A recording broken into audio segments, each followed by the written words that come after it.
In today's video, I'm going to teach you how to create your first WordPress contact form. This process will help you easily connect with your audience by providing them a way to reach out directly from your website. Whether you're setting up a blog, a small business site, or a portfolio, a contact form is an essential feature to have accessible. So let's dive right in and make this happen. First, you want to start by visiting wordpress.com. Once you're on the homepage, look at the top right corner of your screen. You'll find the login button there. Go ahead and click that. If you've already got an account, this will be familiar territory. For those who haven't, it's just a straightforward set of steps to get to your dashboard. After clicking login, you'll be presented with a few options to continue.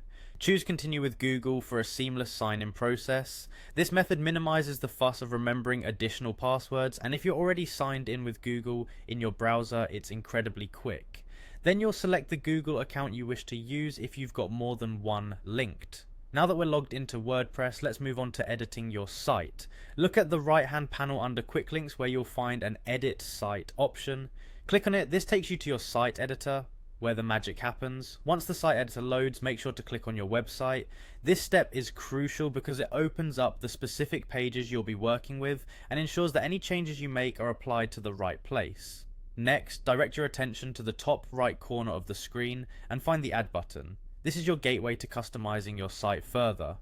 Clicking it will open up a menu of options. From here, select the Patterns tab.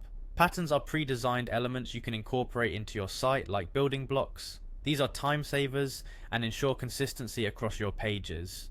In the pattern search bar, type in contact. This will filter the options down to what we need. As you type, you'll notice various styles and templates for contact forms appear.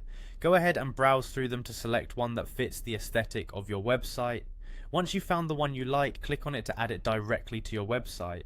Congratulations, you've just added a contact form to your site. It really is that simple. Having this form accessible on your page not only offers a way for users to connect, but also adds a level of professionalism. Make sure to test the form once it's in place, ensuring all fields work and submissions are sent correctly. This ensures anyone reaching out can do so without issues, maintaining a positive experience on your site. Thanks for following along, and I hope this walkthrough was helpful for your WordPress journey today.